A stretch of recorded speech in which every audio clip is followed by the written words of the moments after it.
ಆಂಜನೇಯನ ಸ್ವರೂಪನೇ ಒಂದು ಈಶ್ವರನ ತತ್ವ ಅಂತ. ಸತ್ವ ರಜಸ್ ತಮೋ ಗುಣಗಳನ್ನು ಸೇರಿದಾಗ ಒಂದು ವಿಶೇಷವಾದಂಥ ಒಂದು ಶಕ್ತಿ ಹುಟ್ಟುತ್ತೆ. ಆ ಶಕ್ತಿನೇ ಹನುಮ. ಆ ಹನುಮನೇ ಇವತ್ತಿನ ದಿವಸ ವೀರಭದ್ರೇಶ್ವರ ಸನ್ನಿಧಾನದಲ್ಲಿ ನೆಲೆಸಬೇಕು, ಇಲ್ಲಿ ಲೋಕ ಕಲ್ಯಾಣಕ್ಕಾಗಿ ಪ್ರತಿಯೊಬ್ಬರ ಹಿತಚಿಂತನೆಯನ್ನು ಮಾಡಬೇಕು ಅಂಥೇಳಿ ಅವನ ಸಂಕಲ್ಪವಾಗಿತ್ತು. ಹಾಗಾಗಿ ವೀರಭದ್ರೇಶ್ವರ ಸ್ವಾಮಿ ದೇವಸ್ಥಾನಕ್ಕೆ ಆಂಜನೇಯನ ಕೊಡ್ತಂಥದ್ದು.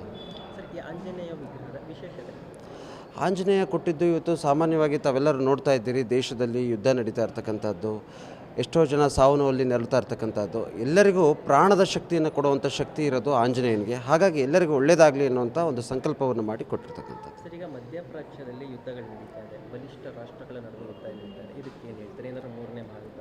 ಖಂಡಿತವಾಗ್ಲೂ ಮೂರನೇ ಮಹಾಯುದ್ಧ ಆಗೋದಿಲ್ಲ.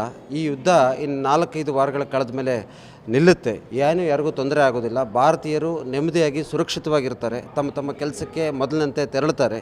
ಯಾವುದೇ ರೀತಿಯಾದಂಥ ಅಂಥ ಸಮಸ್ಯೆ ಯಾವುದು ಕಾಣಿಸ್ತಾ ಇಲ್ಲ. ಈಗಾಗಲೇ ಸಾವಿರಾರು ಸಾವು ನೋವಾಗಿದೆ. ಇದಕ್ಕೆ ಏನು ಹೇಳ್ತೀರಿ? ಬೇಕಾಗಿತ್ತ ಯುದ್ಧ?